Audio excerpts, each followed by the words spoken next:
Welcome, everybody, to Drive Thru Sports with Adam and Paul. Very special 31st anniversary of the Battle of the Boulevard edition. We have a very special guest, Adam Freeman in Atlanta, Georgia. Paul Brees is in Brentwood, Tennessee. And the Philip Hutcheson is with us, coming to us from Nashville, Tennessee.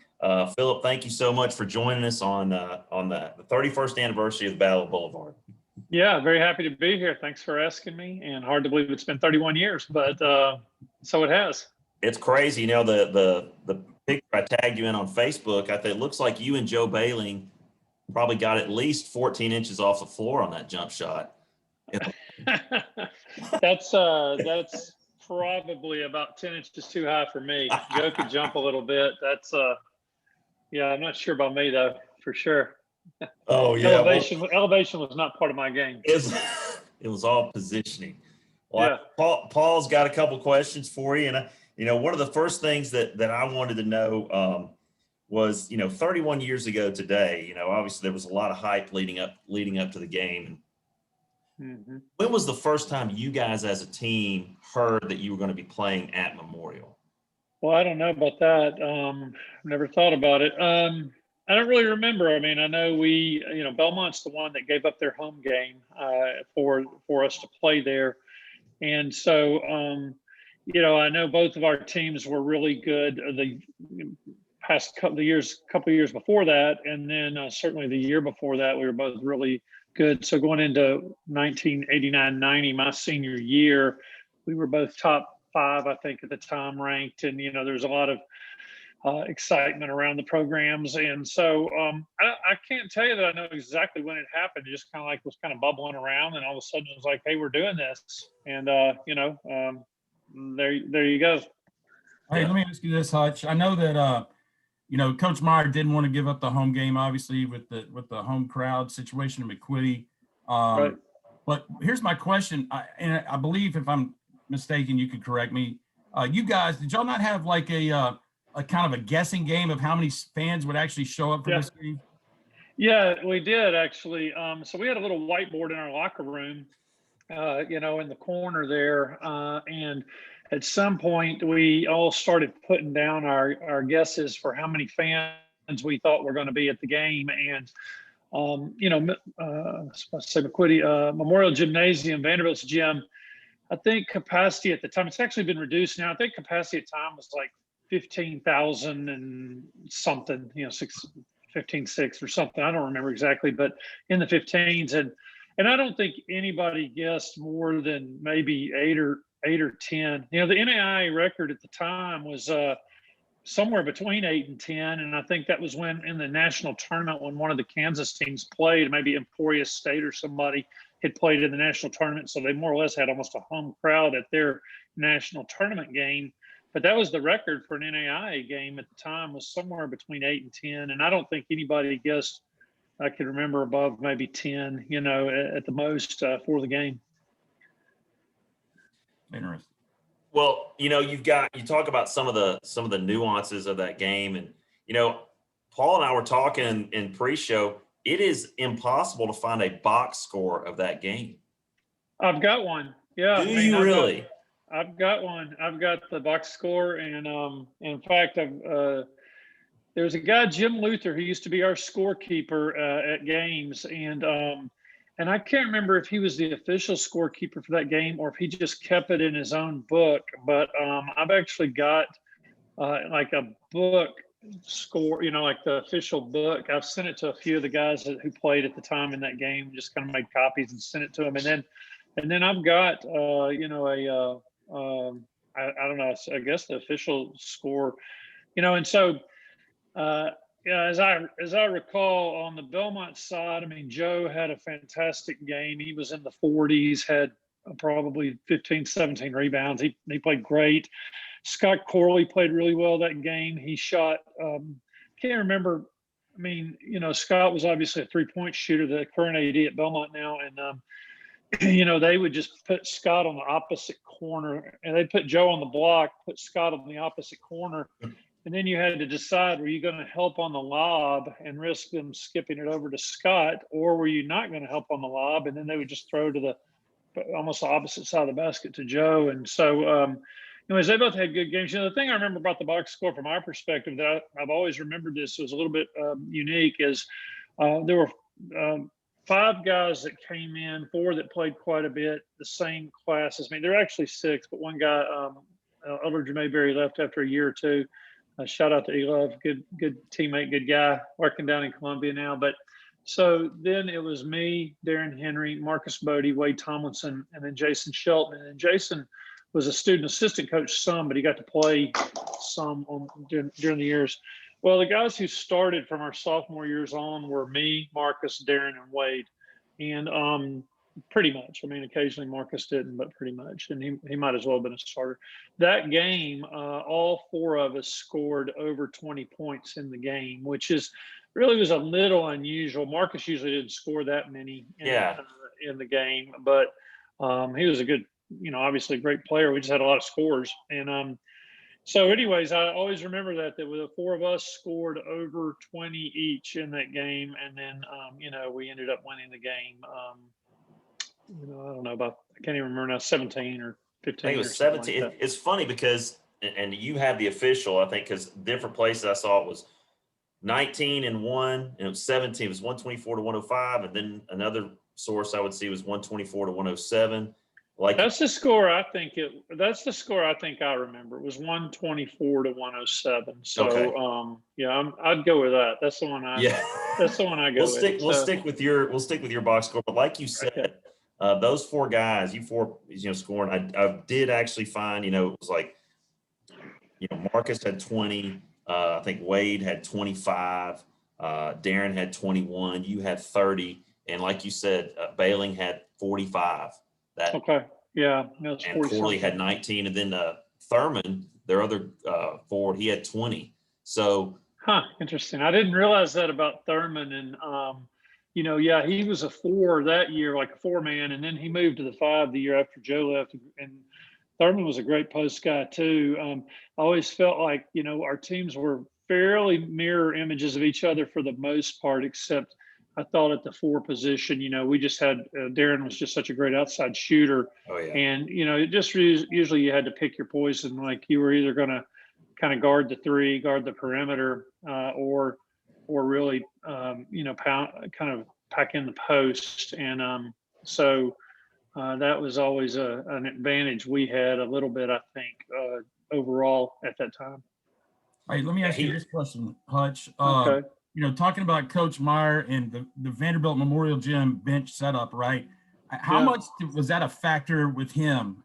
Did he build it up any? Obviously, he could do that, or did he just kind of play it off?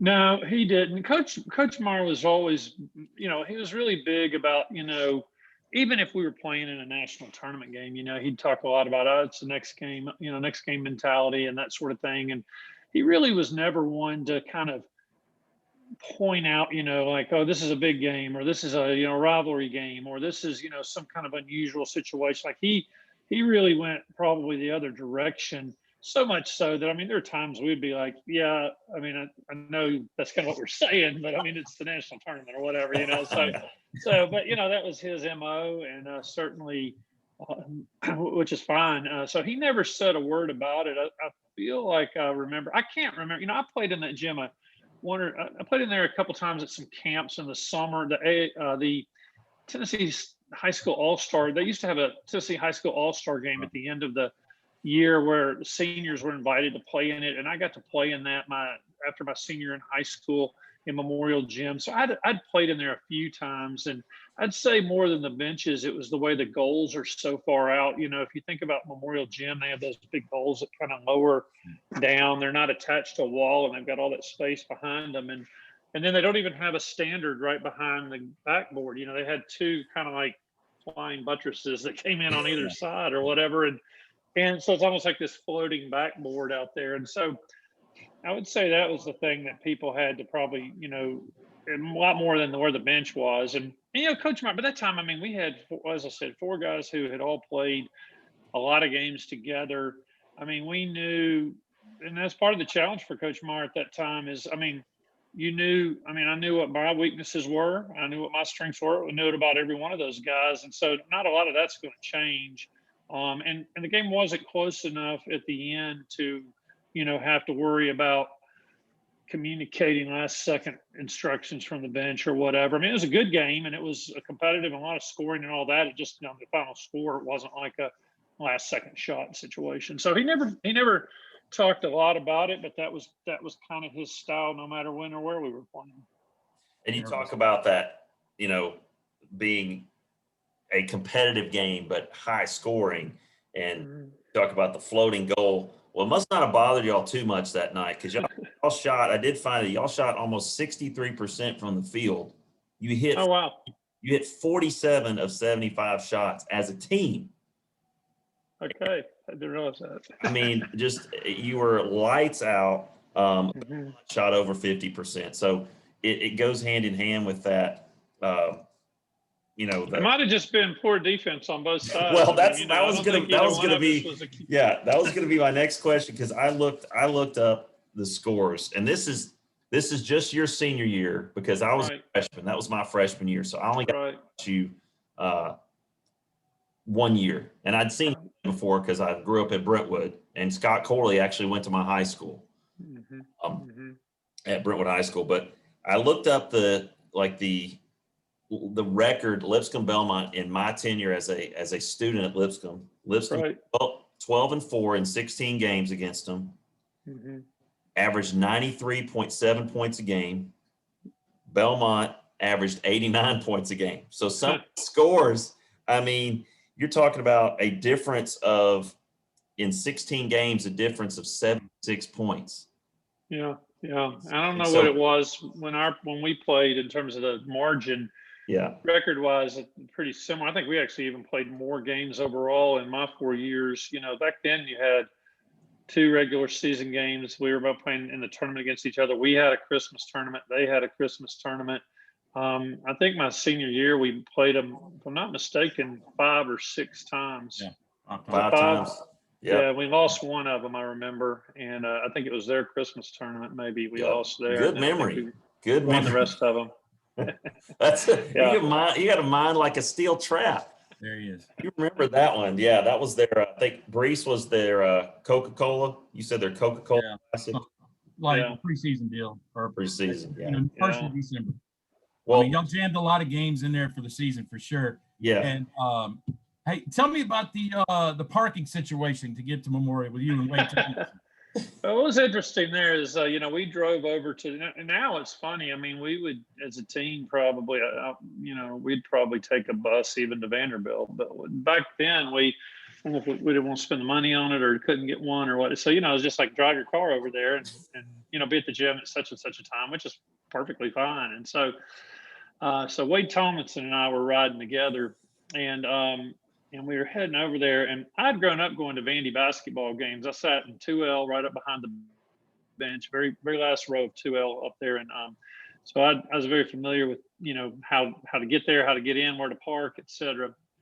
And so I said, I thought we'd be able to park pretty close to the gym. Well, we got there, we were like, man, there's no parking, close to the gym. The girls had a game before us. And so even at the girls game before us, there were, I don't think it was full yet, but I mean, it was getting full quickly, and maybe it was. I don't remember exactly. And so, so we were like, well, we got to find a place to park. And so I said, well, I'll tell you what. On the other side of the Holiday Inn, there's like this little office building on the other side of the Holiday Inn, which is, if you're familiar with Vandy, there's the Holiday Inn, and there's football field in the parking lot, and then Memorial Gym beyond that. So we were parking back there, and I remember distinctly telling Wade the next day or next day or two, it was within a day or two, LSU was playing there, and they had Shaquille O'Neal at that time, Chris Jackson, who later changed his name to Mahmoud Abdul-Rauf, Stanley Roberts, I think, played for him. I mean, they were a top 10 team at the time, and they were going to play Vandy in a big game there. And I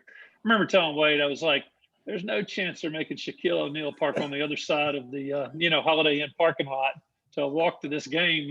So, it was a big deal for us and a big game, but we knew we were, we weren't in Kansas anymore, as they said in Wizard of Oz.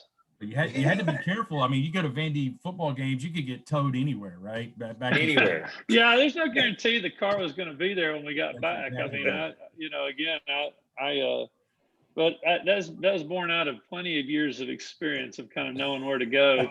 But certainly we were warmed up by the time we got to the gym because we had a good walk to get there.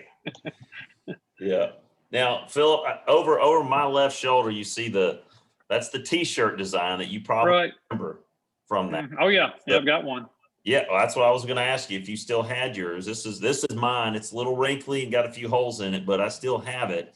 This was the design that I guess the idea came from David Egan's brain, but the Battle of the Boulevard, as I'm sure you know, the phrase was John Craig, who was in Delta Nu at the time. And I think he was working on his senior seminar and he needed to have some sort of something. And I think he approached Ron Bargatze from the Nashville Athletic Club about this idea that he had.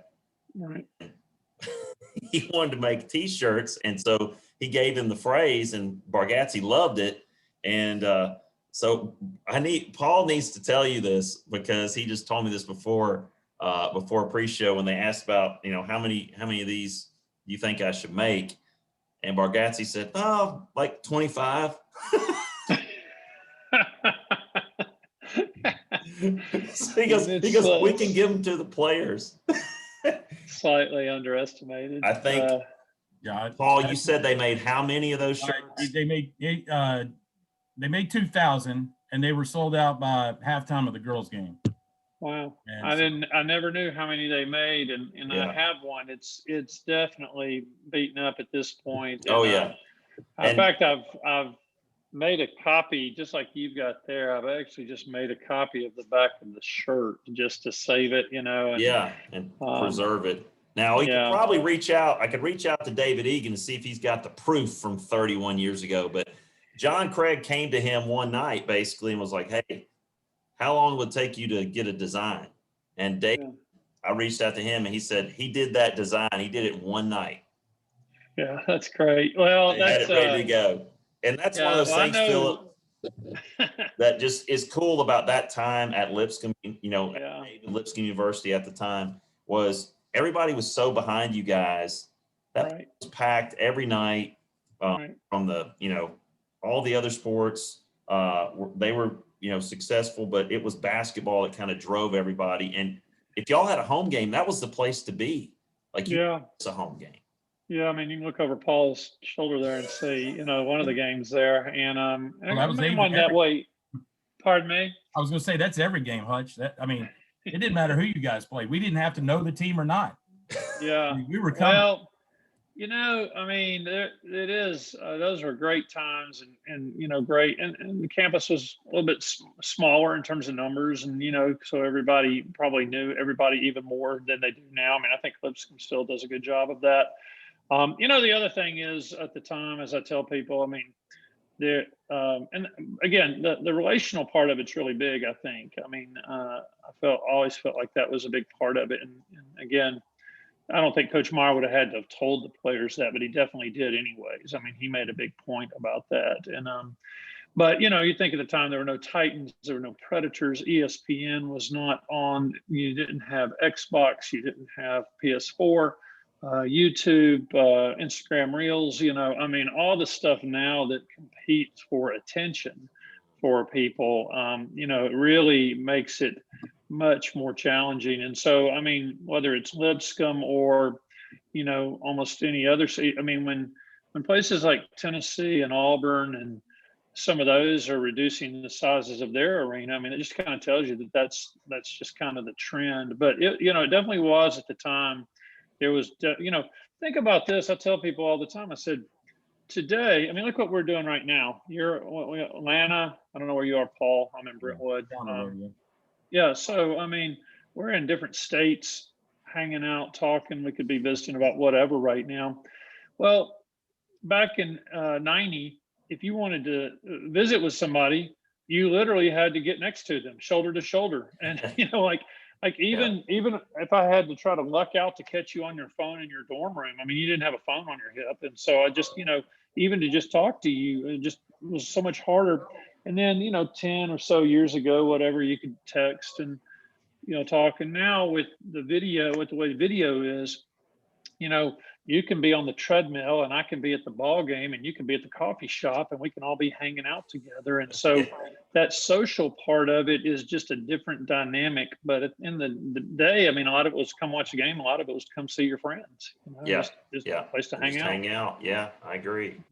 And it could get warm in there, but not nearly as hot as Belmont's gym.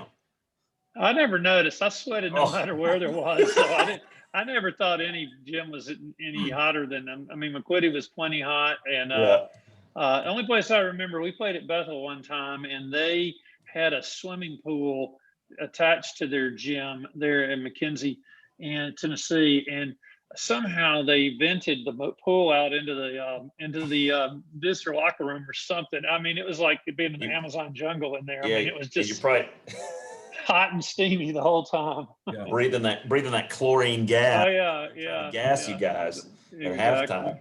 Hey, I got one question for you, Hutch. Kind of two parts.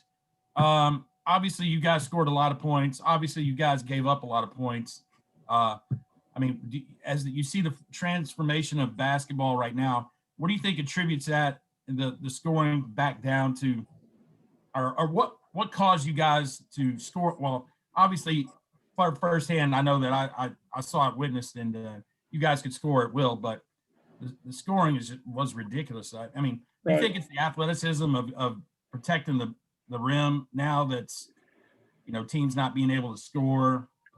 Well, I think it's some. I mean, it's really interesting. If you look, there's a guy named on Instagram named Kurt Goldberry who does a lot of statistical stuff. He does a lot of like heat maps and shot charts and things like that. And if you like that kind of stuff, he's good to follow. And if you just look at the shot charts from like the pros, and he may do college too. I see it from the pros. I mean, the shot charts are just totally different. I mean, even in 2000, there was, there's a lot at the rim. And there's a lot of mid-range, and there's, at the arc, it was kind of somewhat evenly distributed-ish, with probably less on the arc. I mean, if you look now, it's the arc and at the rim, and that's it. The mid-range game is gone now, and really statistically, it ought to be. If you just think about, what they call effective shooting percentage, which is, if I shoot 3 for, not to get too deep in the weeds here, but I mean, if I shoot 3 for 10 from 3, that's the same as shooting 45% from 2. That's 9 points, in 10 shots. And so now, if you calculate effective shooting percentage, the 3-pointer has just made such a big difference with the game. So the numbers have gone down some, but I think they're starting to go back because now people are starting to, really take advantage of the 3. I mean, I think I was like Curry, Steph Curry, just kids watching him, and, used to be that you'd stand out in your driveway for an hour trying to dunk a tennis ball or whatever. And now you're doing ball handling and shooting threes all the time. And I mean, kids are. And so, it's really interesting to me. I mean, the game is totally different, and it's actually, to me, it's even more surprising now when I look back and see how many points we scored then, because, 3-pointer came out in '86. That's when the first year, that was my freshman year. And so certainly before then, it was, pass around, get a shot in close to the basket, et cetera. And I've always half jokingly said, there used to be, we'd run a zone offense where we used to run like the 4-man, kind of the short corner, but Darren Henry, and Richard Taylor too, in freshman year, some point they ran to the corner and got a 3 instead of a 2 from the short corner. And I've always said, if we missed 2 or 3 of those, Coach Meyer would probably never let us shoot a 3, after that. But we made a few, and then all of a sudden you just start looking at the math. So a lot of times people say, oh, you didn't play defense. And granted, I would say we didn't play.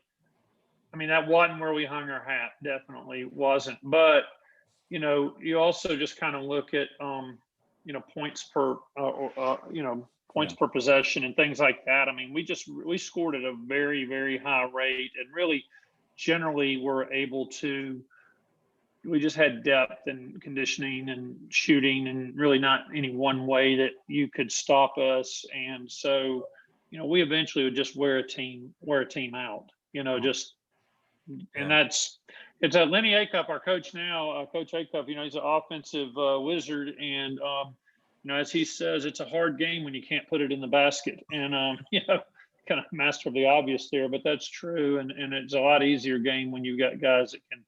And we had 4 guys. I wasn't one of them, but I didn't shoot threes. But Marcus, Wade, Darren, and I believe Tracy Sales all shot 40% or better from 3 my senior year, and Darren and Wade were like 45%, which that's, the reality is, looking back, we should have just shot all threes. I should have never shot it. but it makes a difference. Obviously being able to go inside out kind of makes it better for everybody. Well, the reason I asked that question was one of the best live games I ever saw was Oral Roberts. Yeah. Yeah. 138 to 130. That's a tremendous game. And, they were D1 the year before that and had moved back to NAI. Right. So everybody thought they were going to dominate. And in fact, they had 3 guys on that team who at least played 1 game in the NBA. Mm-hmm. They had a guard, Greg Sutton, 2 guards, the best guard we ever played against, in my opinion. He played for the Spurs, I believe, and he was great. He was kind of what you'd expect now, like about a 6'4", athletic, could get to the rim, just really good. And then they had a post guy that played a little bit. Not a long time, but played a little bit with the Lakers, and another guy. They had 3 guys that were at least made it to the NBA. And we beat them 138, 130. And then they went down the street and lost to Belmont a couple nights later too. So they came in. Everybody thought they were going to kind of wipe the floor with the NAI, and we had 2 good games in Nashville. Then for sure. Well, let me ask you this: what was your first memory of the Hutchometer? I don't know. I didn't give it a lot of thought. It was I don't know. Probably Mark Campbell, kind of like joking around about it, or kind of laughing at making. They started putting a list on the whiteboard again in the locker room. Of somehow they had found a list of the people who had the top 10 or whatever, and I think it was Mark that had done it. I feel like I remember that. He started like marking out people. He'd have the name and the points, and then there'd come a game where I'd pass somebody, he'd kind of mark through them. And so the Hutchometer. That's a I don't know. I guess it's the teammates. The teammate. I had great teammates, and obviously a lot of fun. They, we never would let anybody get too high, though. You'd usually bust them pretty good, So I just tried to ignore it and keep on playing.